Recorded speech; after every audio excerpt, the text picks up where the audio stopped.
And I am going to attempt going live across the world. We're going to hit go live. I might, while you talk a little bit, I might get off my stuff so I can check on the phone, because theoretically it should pop up on my phone. Okay. So, um, but if you want to go ahead, I can I can mute myself. Do me a favor, everyone, give a thumbs up if you can hear Carl when I mute myself. Check 1, 2. Testing, testing. Karl with a K in the house. I see one thumbs up.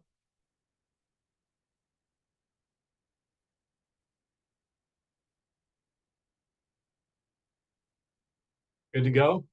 Oh, we got another thumbs up. All right. So hey, good evening, everyone.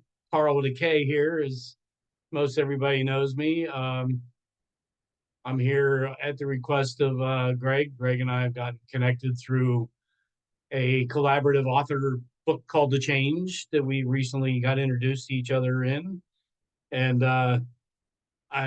he's introduced me to the world of Agile and Scrum, and we've had some conversations about how goal setting and proper goal setting and things is really kind of key to getting these projects done. And I've done tried to do a little bit of research to learn a little bit about this uh, kind of new thing to me, because I didn't know the words Agile and Scrum until we met a few weeks ago.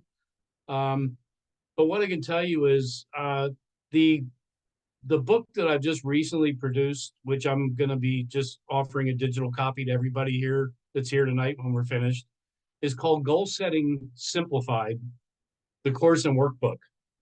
And what I did after, let's just say, after about 35 years of being in the self help, motivational training, teaching, self development, inspiration industry, as well as having, businesses and real jobs and all those other things. But I've always been a student of learning, and goal setting is such a, for lack of a better term, it's a very vast area. And it really needs to be broken down into bite-sized pieces, which is kind of interesting, because it seems from what I've read and come to understand that Agile and Scrum is right along those lines. As you're working on projects on short time frames, where you're breaking them down into bite-sized pieces so you can get them done in a step-by-step type of fashion. So the way that I've laid out the book is to literally give you just a couple of insights and ideas per day, and then an exercise to write down a few goals. And then we come back the next day and you learn a little bit more, and you write down the same first set of goals that you wrote down the day before, and then you write down your next set of goals for the day. And then you come back, and it takes about 5 days. And one of the things I've been recently working on, I'm trying to just create kind of a 12, I don't want to say a 12-step process, but let's just call it 12 ways to help simplify goal setting. Um, and it really comes from my first book, but I'm trying to actually recreate it to make it just as a simple handout type of thing. And there's a lot that goes into it, and especially in what you all are doing with your specific projects. I'm sure you all have heard the phrase and are familiar with the concept and the idea of reverse engineering. So let's just use that phrase or that idea in a goal setting scenario. And what that means is, and again, trying to stay within your technology, your industry, et cetera. So you have a specific project, you're at a starting point, and you want to get to Z ending point. And of course, you say, okay, this has to happen in a week, 10 days, 2 weeks, whatever it happens to be. Well, then I like one way to help keep it simplified and use a little sports uh, analogy would be like a football game has 4 quarters. So you take this project, this goal, this concept or idea that you've now said, here we are at step A at this date, and here's where we want to be at step Z at this date. And then you literally break it into 4 quarters. You go to halftime and you say, okay, halfway between, where do we have to be in order to still be on track to hit that goal? And then you can take from the halftime and move to quarter, your first quarter, and say, okay, so now let's just we'll keep it simple for the numbers. We'll make it a 4-week project. So week one, at the end of week one, we have to be here, first quarter. At the end of week 2, we have to be here, halftime. At the end of week 3, we have to be here. At the end of week 4, we have to be there. So you set goals within the goals to help assist you in the process. And there's so many different things that goes into it. Just some of the bullet points or key points is obviously you have to have a starting point. You have to write down the goals. There's a lot of people that you could talk to 100 people out on the street and say, hey, do you have goals? And 99 out of 100 people say, well, of course I have goals. And you'll say, fantastic. Where's your book? Break them out. Let me see what your goals are. Well, what do you mean? Your written goals, the goals that you want to achieve. Oh, I don't have them written down. I just have them up here in my head. Well, they're always gonna be in your head if that's the way you roll. So um, I'm a firm believer in write down the goals, determine the starting point that, okay, today without excuse, without cause, or tomorrow or the 17th or whatever day it is, I'm going to begin this project. And then you're, of course, going to set a deadline as well. You have to have a starting point and a finishing point. Now, I don't know for certain, but I'm assuming in the technology field and in the Agile and Scrum, you don't necessarily always have what would the word be? The leisure ability to, oops, gee, I didn't hit that goal. We'll just reset it. Something about goal setting is, and it's something I also teach in the course, is that it's okay if you don't hit the goal completely. What you're going to find out, you're going to analyze how far you got, how you got there, what your obstacles and your challenges were. And then you're going to be able to reevaluate the process that you went through. And you're going to say, okay, these are the things I learned that I need to do.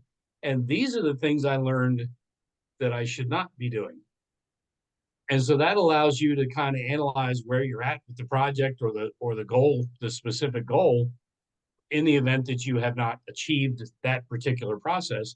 And that allows you to kind of, with lack of a better term, back up and regroup, start again, reset the goal again. Now, of course, your second round should be a much shorter window because you should, in theory, have 70, 80, 90% of that project completed.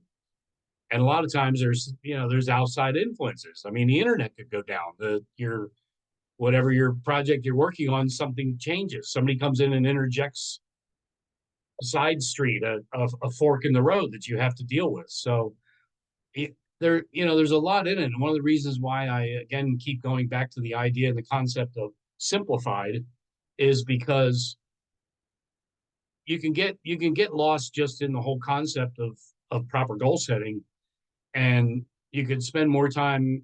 There's a phrase in the industry called paralysis by analysis, where you're so busy trying to learn it and figure it out that you don't make any forward movement. So, and then of course as you're moving through your goal setting process and your project, you may find that you don't have all the answers that you need. So that means you're going to have to, access or find the necessary knowledge and or find advice, a helper, a mentor, somebody that's going to answer those questions or get those challenges that you can't see the end result out of your way, just as a result of having a conversation with somebody, can sometimes completely open your eyes to a whole new path that shows you how where you were going was going to get you there, but this way might get you there much quicker. And I think that's really key. And a lot of people, I mean, I'm in the yachting industry by trade. I'm a full-time marine electronics technician. I am very well versed in what I do, but I'm also very naive to a lot of the stuff that's involved with the industry. The interesting thing about yacht and marine electronics is if you're not on top of the game 24/7, if you're not constantly using and programming and playing with all the buttons and everything, all the features that this equipment does, you can't keep up with it. So it's like I'm more responsible to make all the wiring look pretty, make everything all work properly, make all the breakers and fuse blocks and everything. So when you start clicking things, click, click, click, everything comes up. It's all wonderful. Then the guy that I work under, my boss, for lack of a better term, he steps in and he starts doing with the laptop and making everything work properly. The challenge is 6 months down the road, I'm at the end of the next project and everything's changed again. Right now, the Miami Boat Show just occurred 2 weeks ago, and of course, Garmin, who's one of the number one electronics companies in the world, has literally just released all new equipment, a completely new way of networking everything. Because you'd really be surprised how we all use internet, we all use network and Cat5 cables and routers and all this stuff. Well, they all use that on yachts as well. It's all part of the integral communication system of the boat. And even the guy, my boss that's 25 years in this industry, he's just completely blown away by what they've recreated everything, and nobody has any idea what to do with it or how to make it work. So we're going through a whole nother learning curve all over again, which it's interesting to kind of bring my story back around before I get too far down a rabbit hole, is that I actually share with my boss. It's like, well, we've got 3 weeks to finish this project and you need to know how all this stuff works. So what are you going to be doing today, tomorrow, next week, and the following week to make sure that we're in the right place, that we get all this stuff done? And I literally gave him like a quick lesson in goal setting. So that's I'm not sure if I'm just rambling on, if this is of interest, is helping. You're welcome Can you to. hear me, Carl? I can hear you fine, Greg. All right, cool. No, it's spot on. And in the agile and software world, yeah, we reset our goals all the time. I would say there's some people in here that I know that are always resetting their goals because they're revamping how they do business too. Yeah. So And again, it's important and it's key to understand that you don't need to beat yourself up over that. What you do need to do is do your best. So again, the whole concept and the idea behind setting goals and goal setting and creating strategies and visualizing. I mean, you've got to be able to see the end result, whether it's something you can hold in your hands or whether it's something that you're holding in your mind. It's just important to do everything you can to get there. And then, as we said just a few minutes ago, when you don't get there, it's okay to reset the goal. It's just not okay to make it a habit. It's like, oh, well, I'll try. And if I don't get it done in 10 days, I'll just give it another 10 days, because then you're not putting in the devotion and the effort that you really need to do to, to make the process work properly. that sounds like a problem we have, and people can thumbs up with the what we call sprints and Scrum and Agile. We have these little time boxes, and that's a perfect example of we want to call it rollover or carryover into the next sprint. I don't know if I know Jerry's online. I don't know if he wants to give a thumbs up on that. I think his team probably, we got a couple of thumbs up here from people having to deal with that all the time. So when you do have that habit of carrying over, rolling over, how do you fix that? I mean, can you give us an example of what you do when you have people you mentor or coach and goal and making their goals and achieving them? What do you do if they keep rolling over the same goal? What do you tell them? Um, a lot of times it can take a strategy session. It can take, and it doesn't have to necessarily be myself with the student, the customer, client, whatever you want to call it. Sometimes it can be done, and this is something I recommend with everybody. I just touched on a little bit ago about get the help or get the knowledge. Mhm. Um, there's there's one of two challenges within that, what you're calling a goal over or roll. I love goal over. I love that. A goal over a rollover. There's Maybe one you of should two patent that challenges name. going. I'm sorry. You should patent that one. Yeah. Trademark goal over. Yeah. There's one of two challenges there. It's either the individual or it's the attainable result is either too big or they're they're not doing what they're supposed to do. The mind is really interesting, and I've done a good bit of research around the, without getting into a science lesson, the reticular cortex is a little, like a little pencil sized thing in the back of your neck, and it's kind of the switchboard of the brain. And what happens is when the idea is here, and then the idea goes to here to the pen, and then the idea goes down onto paper, and now you have three different physical physiologies, whatever you want to call that, happening at the same time. And it will allow the mind to begin to believe that it can achieve.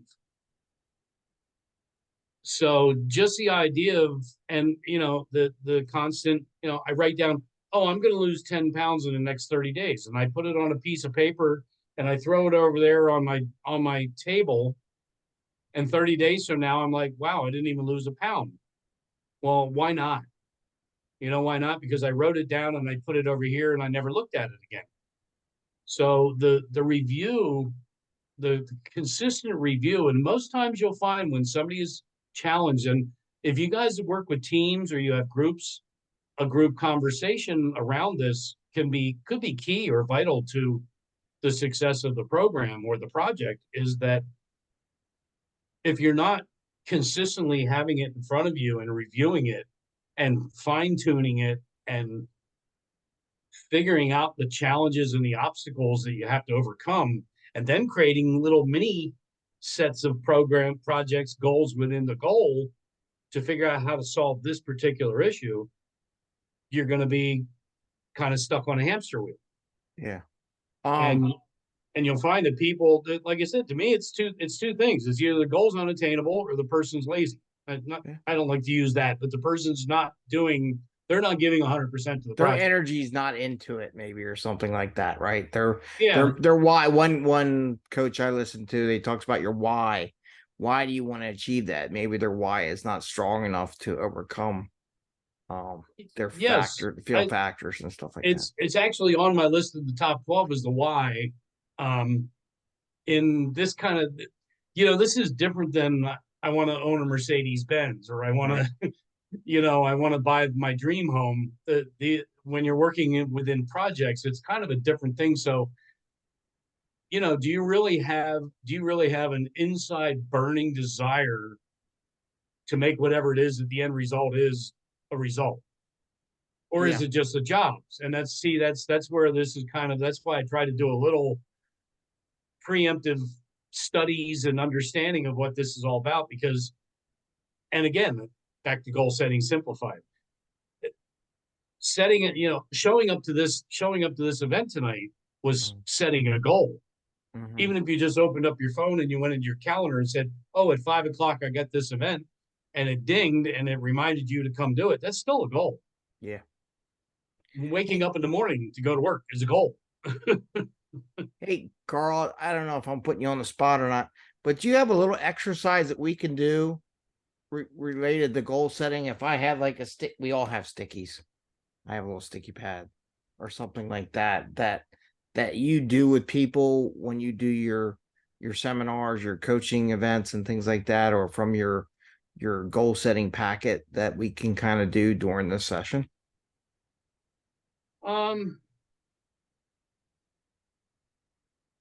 I mean, it certainly, everybody could get out a paper and a pencil and think of something that they need, want, or desire. And again, whether this is something within your field or what you're doing uh, in your Agile and Scrum, or if it's something that you have personally or financially, we could do a quick, like, how do you do what I was just explaining? I mean, and that is, take out that piece of paper and write down,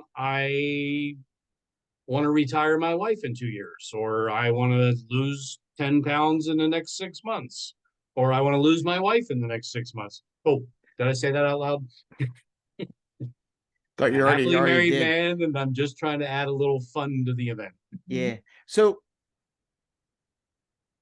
what is okay? You listen. Let's say I had 3 or 4 of those things as my goals. Okay. Should I work on all 3 or 4? Besides losing the wife, I love my wife. I don't want her to go. She's got to save me from my children. There Anyway. you go. Um. Yeah, this is actually, I'm in the process. I'm currently building out the structure of goal setting mastery simplified, which is going to launch in June. Okay. Which is the second going to be really taking this lighthearted, carefree, Oh yeah. Show your book. yeah, this lighthearted, carefree book that's a whopping like 57 pages here, full of nice, cool pictures and color graphics and lines to fill in the blanks and everything else. This is gonna become 3 times this. It's gonna become probably more like about the thickness of the change book before I'm finished. And I'm not really gonna get into making it all flashy and colorful and everything like I did in this one. This was an idea to get people interested in, to find out whether they want to even listen to Karl with a K. Mm-hmm. So yeah, with even within the simplicity book, I talk about that. I actually take you through a process of creating 10 or 12 goals for 1 year from now. Okay. You So work on yes, all you can 12 of them together, or you try to do not one at a time, or two, or do you? create the 12 so that you have a vision, an idea of the things you want to accomplish, then start breaking them down into bite-sized pieces and figure out priorities as far as which one carries the most weight, for lack of a better term, which is the thing that is the most important to you, which is the one you can get done the quickest. Because there's another interesting thing that happens with the mind Mm-hmm. and the confidence of goal setting as you achieve goals and you reward yourself, whether that's just the proverbial pat on the back, or you take yourself out to dinner, or yourself and your wife, you do something to celebrate that goal, even if it's a small goal. The celebration allows the brain, which we all know that the chatter that goes on in here always is 90% of the problem, Okay. because it's your subconscious constantly telling you you can't do that. You've been told all your life you'll never amount to nothing. So, these are the things you have to overcome. And as you as you go step by step and you start to clear the path and you finish and complete the goals, your brain and your mind, everything starts to change, and it actually begins to become more efficient and work better, because you're starting to believe in your own ability to do so. And Okay. that's one of the early ones. That's one of the early steps. Is first is have a desire, and second is believe. You have to believe that you can accomplish the goal. Um, I can ask a million questions, but I want to open it up to everyone who's on the meetup.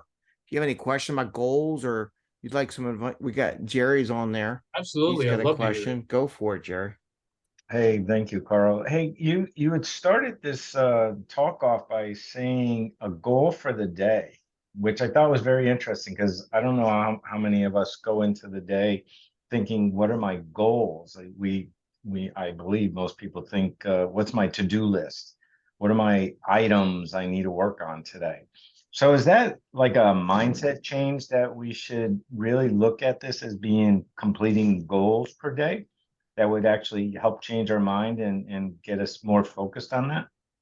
It can absolutely be very, very helpful in the concept and the idea of training the brain. Um, something that I don't like to say try. I don't like the word try. I always try. I always do my best to say do my best. And what I do my best is to either whether I'm leaving as I'm leaving this room at night or on the tablet next to my bed before I lay down to go to sleep, I try to write out the things that, again, the goals for tomorrow or the to-do list, as you call it. Yeah. If you turn your to-do list into a goal list, you may find it becomes more effective for you because now it's like it's something that you, and again, reward yourself, even if it's I'm going to go eat a candy bar when I finish this, if that's your thing, or an apple or whatever it is. So yeah, I do my best to write 10 things down or whatever the things that are on my mind as I'm going to bed. And for two reasons. One, now they're already set for the morning. And two, you're not laying there in bed thinking about all the different ways you have to fix them. And there's so many studies out there that talk about the very early part of the day when you're coming out of at rest, especially if you do any kind of morning meditation, affirmation, breathing exercises, just waking up. I am grateful every morning when all 9 toes hit the floor. And that's a whole nother story for a whole nother day. I'm Oh missing no, one. you might have to share your toast. No, I'm saying you might have to share so if anybody doesn't, you have another book there? Do you have the other book? A limb for limb, Limb for limb. Just the so hundred you year all old oak, know. the 100-year-old oak tree that changed my life, that turned me into an author. There you go. Yep. Just a quick note on that. I talking to Carl is that were you cutting the tree down or something? And It was a big branch for a neighbor, big branch on a 100-year-old oak tree. so the And 100-year-old oak tree tried to take back out of his limb and stole his big toe, and he yep, has to go in rehab for what, a year or so, get back and it took and me a good then 4 to 5 months to get back to where I could work, and that was right literally as the P word occurred in 2020 yeah. in January. So yeah, I Yeah. was off the majority of almost an entire year as a result of the injury. That's kind of where the whole goal setting book and everything was created also, because the first book I wrote during my recovery was a limb for limb, which was extremely therapeutic and helpful. And then secondly was now I'm looking at almost 6 figures of debt, and how am I going to get out of this? And of course, you need to have goals to beat down a mess like that. Well, that I think, didn't you also say you applied your own goal setting to quit smoking too? Yes, I did. So, of some of those things that you talked about, how did you apply that, like in a daily goal or a longer goal? Did you use any of those techniques as a daily goal to quit smoking? Interestingly enough, I used reverse engineering Okay. on the cigarettes. I literally I got myself a little spiral, one of those little spiral notebooks, pocket Mm-hmm. notebook, Mm-hmm. and I wrote on day one, in 60 days, I quit smoking. Okay. And then in 59 days, I quit smoking. And actually, let me back up a little further. I actually started with 60 days, and every cigarette that I smoked during the day, I wrote down the time and I quit smoking. And as I sat there smoking that cigarette, I had a conversation with myself. Why am I still doing this? And what happened was I was never like over a pack a day all my life, never, mostly about a half a pack or so. So it was a little probably easier for me to do it. And of course, 60 something thousand in debt all of a sudden, it was also easier to figure out to get Financial rid of. always helps, right? Yeah, because I was smoking the good cigarettes, American Spirit, that were moving up to about $10 a pack. So I literally had a conversation with myself with each cigarette that I had over the course of the day. And every time I wrote down at 8:05 a.m. on Tuesday, I quit smoking. At Mm-hmm. at 9:45 on Tuesday, I quit smoking. And I got within the last 10 days, and I switched gears and I bought 2 packs of cigarettes, and now I put in 60 cigarettes I'm quitting, in 59, in 58. And I literally quit on a Sunday morning at like 10 o'clock was my last cigarette. Okay. And Sunday typically for me is a casual day of maybe a nice cocktail or two around noon, 1, 2 o'clock. And then if there's something good to watch or some activity, a couple of beers, whatever. And that's one of the hardest things to do is not smoke when you're drinking. So Yeah. literally I put them away at 11 o'clock in the morning and made it all the way through Sunday. And I walked away and never looked back at them. Well, that's great. So it's kind of interesting you say that. So in the process, and I'm kind of relating it to what we do in the Agile world and just in general, is that you actually changed your metrics and how you were measuring yourself as you went through the process. Because sounds like you decided you want to get even more fine-tuned on how you're measuring your success. Absolutely. Absolutely. I touched on that a little bit earlier when we talked about, well, there's two different ways. You take beginning point and end point. Mm-hmm. You find the middle point and you say, okay, in order for me to be here from here, I have to be at least here by this time. Right. And then you have to go from there. And again, you can either reverse engineer it or forward engineer it. Then you split that time again. And that's when you start saying, okay, so that means in the next 5 days, I have to accomplish these 5 things or these 10 things. And back to that multiple goals per day, you'll find, especially, and again, these projects are a little foreign to me, what you're talking about. I've seen some of the flow charts and things like that I've seen online. You're going to find that potentially 2 or 3 of those 5 items that you want to get done in 5 days are symbiotic with each other. So in theory, you're actually moving the pegs on 3 different things at one time. Mm-hmm. And that's why it is okay to do multiple goals at a time, provided that you don't get lost in overwhelm. Because again, the mind is the one that gives you the most trouble anytime, because it's going to start saying, this is too hard. You're never going to do this. This isn't going to work. You've been told all your life this is never going to work. What makes you think you're going to be able to do it today? And it's the chatter that to me is the majority of the challenge that most people have in achieving goals. Okay. Does anybody else have any questions about goal setting for Karl? I know I can ask another question. Everybody knows me. I've asked a million questions, but. Well, I love it. Okay. I love the conversation. Okay. We got John joined late. John Knight, how are you? And then Vivian, you got any questions? Don't forget, you got to hit the unmute button if you want to talk. Yeah, that's another part of this. It's all part of the practice, right? Make sure everyone's good on that. This has been really good. I mean, I don't really have any questions. It's just, some of the goal for the day, that's something Greg and I did for a little while. We called each other at 5 o'clock in the morning and, we text each other at 5 o'clock in the morning and set our goals for the day. And, I would text him my goals for the day each morning, told him, hey, thank you for your text or whatever. My goal this morning is to do this, this, and this.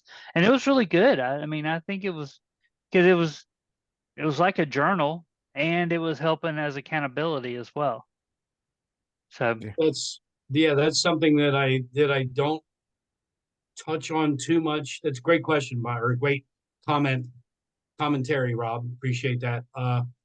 It's something I don't really touch on too much with the goal setting simplified concept, because again, I'm trying to at least get people to create the habit and get an understanding of how to make it move forward for themselves. And in goal setting mastery, of course, accountability and accountability partner, we've all heard 1,000 times. I mean, that's not just in goal setting, that's in anything that you want to achieve in life. If you have somebody else that you have to answer to or report to, you're going to do more than if you just working on your own with no supervision. Okay, so I had Jerry had a question, then Vivian. Let Vivian go. I let Vivian go, and then I'll ask. All right, Vivian, go. Go ahead. You're Okay. Hi, everyone. Hey. Okay, so I have a question. When you set a goal and you're trying to achieve your goals daily, but constantly you get sort of like a setback every time. So one of my goals this year is to apply for about maybe 10 jobs a day, and do some other stuff, but you come back the next day, you're getting like, oh no, like refusal. How do you like continue to navigate keeping the mindset of, okay, yeah, I need to continue applying till I get the right job or the right fit for me? So how do you manage that? Or how do you get yourself in a space where you constantly get setbacks after setbacks in order to achieve your goals? Wow, that's really awesome. Let me just kind of reiterate and clarify. So what you're saying is you're doing your best to reach out to 10 people per day until you find that dream job or this job that you're looking to better yourself with, etc. Mhm. And what you're Yeah. finding is you're getting 10 no's. Are you getting any, wow, I'm interested? Are you getting any kind of positive feedback in your quest? Well, so far it's been probably like 7 no's and 3 nothing. So it continues like continual setbacks, like every day you're doing the same thing over and over again.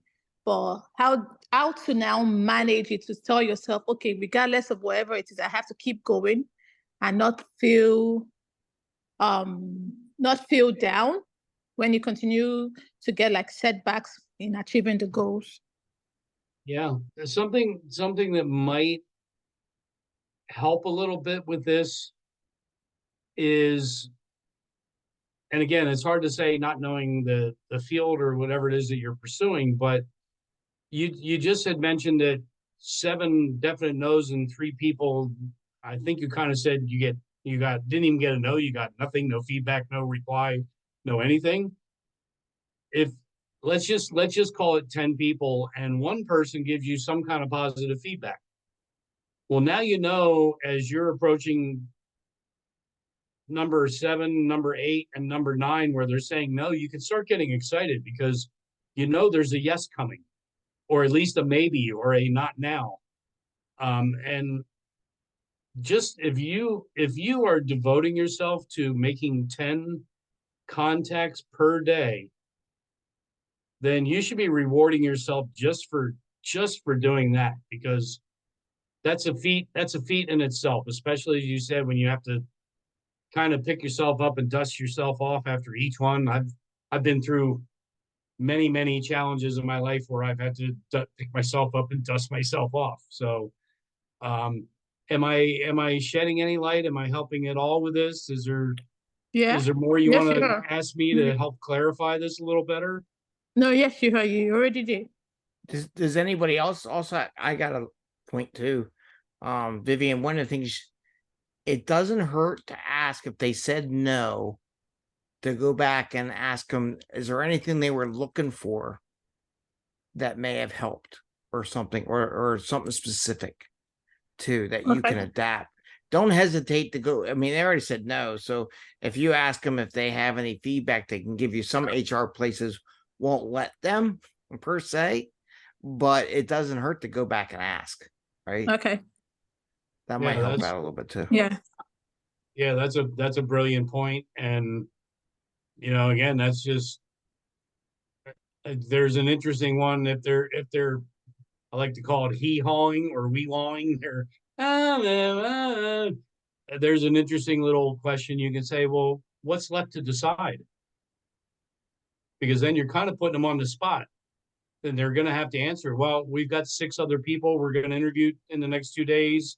We're really not sure that you fit. And that's what Greg just said was brilliant. You could say, well, why exactly am I not a fit? Because as he said, if they're already at the threshold of a no, you've got everything to gain and nothing to lose by picking their brain a little bit.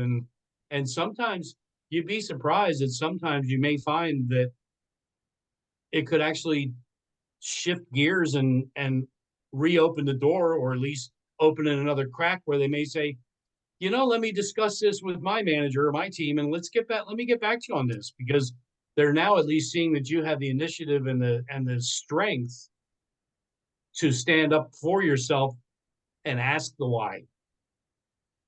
Make sense? Yeah, it does for me. And also, Vivian, one of the things you might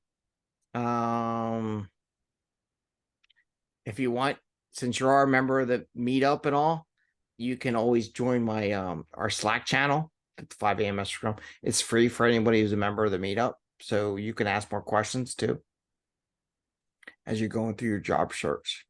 Okay, great. Yeah, no problem. And Jerry. Yeah, question. When we get to our favorite time of the year, January 1st, and everyone's thinking, goals for the year, and it almost becomes like, the kiss of death. What is it that prevents people, that from accomplishing them? Is the goal maybe too big? Maybe they didn't plan right. They don't have a vision. Everyone gets so excited setting goals and like hitting the gym and starting that diet, and then it's like a month later it just fell by the wayside. Like what can we learn from that? That's absolutely fabulous. Something that I kind of begin promoting within my Facebook page, because I have a good bit of followers there, and I've just launched a new group that is actually called Goal Setters and Go Getters, which Greg will be able to refer you over to there and invite you into the group if it's something that makes sense for you. I kind of start in the middle of December telling people, don't set New Year's resolutions, set goals. Because everybody, what you were just talking about, everybody's like, oh my God, it's January 1. I'm going to go back to the gym and I'm going to lose 10 pounds this month. And they say it and they don't mean it. And 3 days, their body hurts. And day 4, they're done. Now, it again goes back to the concept of clearly defined, written, and executed goals. Now, you could take a piece of paper and write 1 year from now and think about 10 obtainable and profound ideas, goals that you want to have for 1 year from now. And you can close that book and put it in a drawer. And a year from now, you might open it up and find out you achieved 3 of those goals. Because even just as simple as saying it, writing it down once can put things into motion to make that change. So again, most people that say they're setting goals aren't setting goals. They're just pipe dreaming. They're putting out to the, people think, oh, you just put it out to the cosmos, put it out there to the universe, and the universe will answer and it will affirm and I will attract it. And if the law of attraction was really that powerful, we'd all would have won the lottery and we wouldn't be having this conversation, because we'd all be multi-millionaires, because that's what we wished for. So yeah, I'm a firm believer that, and again, unattainable is the other one. You can't be making 50 grand a year and write a goal that says I'm going to make $1 million in the next 12 months. Your brain is going to say no way from day one. You can be making $50,000 a year and say I'm going to be making 75 next year. That's something you could do. You might find out that you make 85 or 100, and then next year you can go, wow, I almost doubled. Let's try that again. But yeah, again, back to the idea and the concept of goal setting simplified is the old phrase, how do you eat an elephant one bite at a time? And the other one is always eat the frog first. So the hardest goal, the biggest hairy monster of the day is the one you should be tackling first and foremost every day. And what most people do is they come up with this concept of this idea and they go after what takes the least amount of effort on their part, and then they don't understand why nothing worked. Does that help? Yeah, thank you very much. Appreciate it. Sure. Hey, Carl, one of the thoughts that kind of generated my mind was, you mentioned a couple things there. One, make it a goal, don't make it a resolution, right? And then one of the things I've heard in the past is, and there's a lot of planners in this group, a lot of old project managers became scrum masters or something like that. And someone had mentioned that if you're going to make a goal, you got to make a plan to achieve that goal. So just the idea of just making that resolution isn't enough. Does that make sense? absolutely not enough. Right. So you got to make a plan to achieve that resolution or goal. And if you don't make that effort to plan that out, and like maybe what you said is reverse it from, okay, come September, I want to, lose 10 pounds, or I want to learn a new piece of software, whatever. Okay. So what do you need to do backwards from that? And plan that way, maybe. Yes, reverse engineering it. We've all heard the phrase mind mapping. Yeah. Mind mapping is used in such a broad terminology nowadays. Once again, in order to sit down and write a book properly, you should mind map. You should say, okay, here's the end result. Here's all the things that need to be accomplished in order to make this happen. And you start with a center point and you work and you go out for it. And then once you go out to here, it's like, okay, well, how am I going to get these things done? It's flow charts. As I said, almost everything I've seen on Agile and Scrum, as far as any kind of images on the internet, is all, like a funnel. I mean, anybody that's in the sales world and in the internet uses a funnel.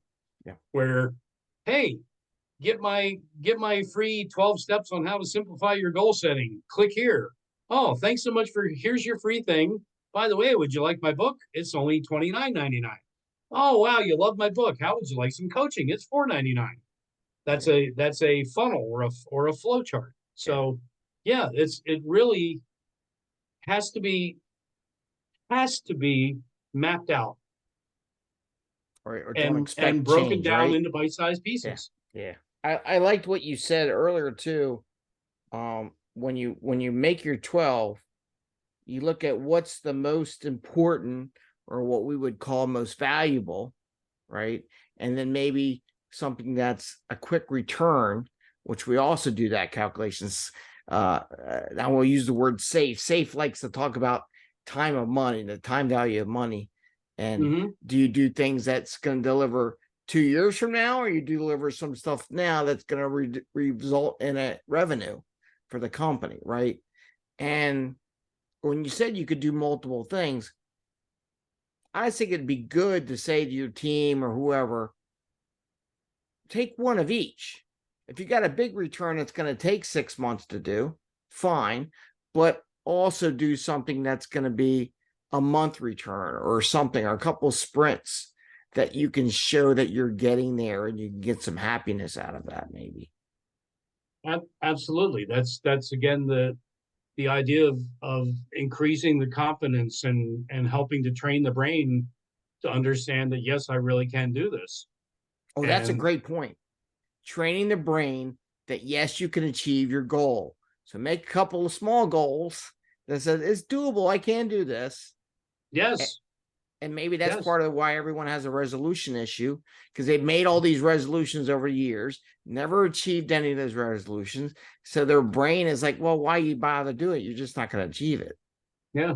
So maybe we should make small little resolutions at the beginning of the year, small little things. Yeah.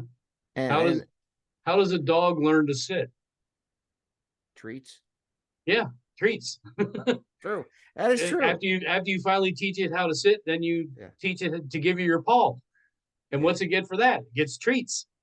Okay. So the dog's brain is saying, well, if I follow this instruction and I achieve this, I get treats. Okay. Well, that's why I said even earlier, if you like an apple or you like a candy bar, whatever your poison is, but find something simple, something that you don't typically reward yourself with, and reward yourself, because it's ingrained in our DNA that the pat on the back goes a long way. And goes so long in the, because we have to pat ourselves on the back from time to time. That's where we all suffer the most, is we're so busy giving gratification to everybody else that we forget that we're supposed to start with gratitude to ourselves. If you're grateful for yourself, the rest of it gets much easier. And that's a challenge, I think, as coaches or scrum masters in the scrum world, myself, is maybe it'd be a good idea to challenge the team. Well, pick something that you can achieve that you'll feel good about in a short period of time. It doesn't have to be grand plan, doesn't grand scheme, revamp the whole thing, take over, pick something that you can feel good about. So I like that. Absolutely. Absolutely. I like that. So we're getting towards the end. Is there any last minute questions or anything or things that anybody would have? I want to invite Karl to show your books, talk about how people can get in contact with you. And definitely if you want Karl back, talk about some ideas. You're always more welcome back, Karl. Yeah. So go ahead and show your books that you Sure. have. If anybody's interested. Yeah. So Karl Fryburg, as you see on the screen, I'm Karl with a K and Fryburg. My name is extremely unique. If you Google me, these are both up on Amazon. But as I said today, we did this yesterday. It's like which hand, because everybody's backwards on. So goal setting simplified. Now you're not going to get this beautiful, pretty, colorful copy, but I'm gonna send Greg. I'm gonna send to you, or you can email me, and I'll send it out directly to everybody. A digital copy of the book.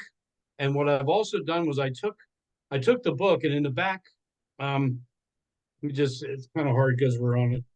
It's a little blurry, but so each of the homework assignments has some lines on the page where you can come in and fill in your notes.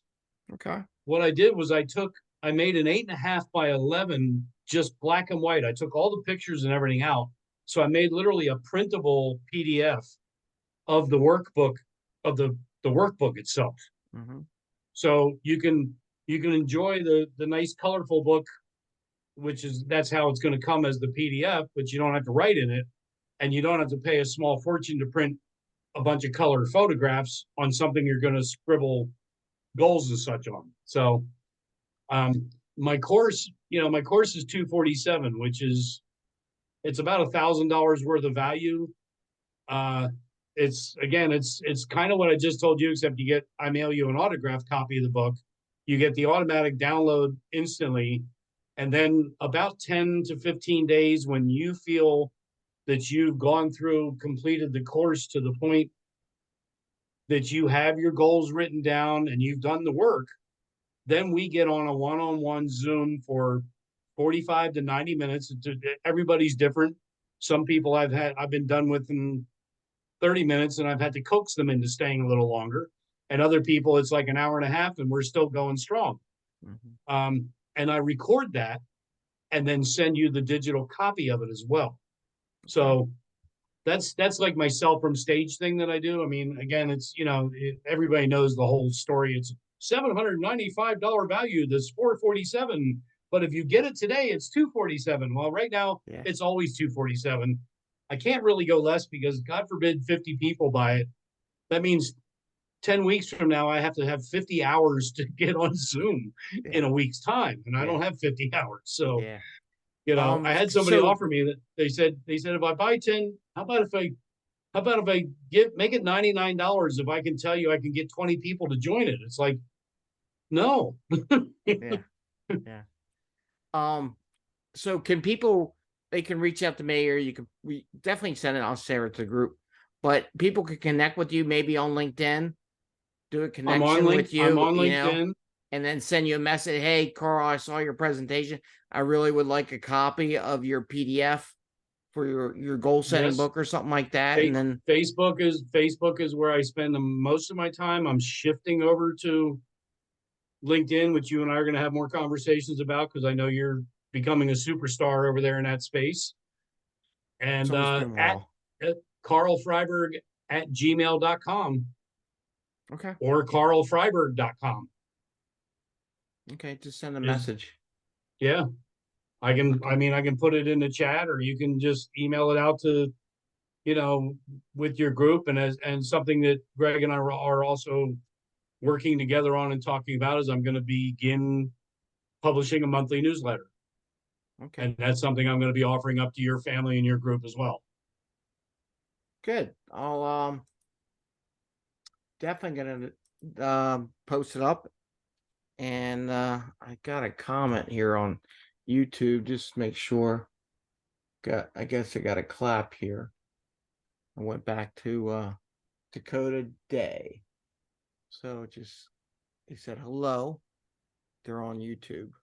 as you were doing this, we were broadcasting live in Facebook, LinkedIn, and YouTube. So, Mhm.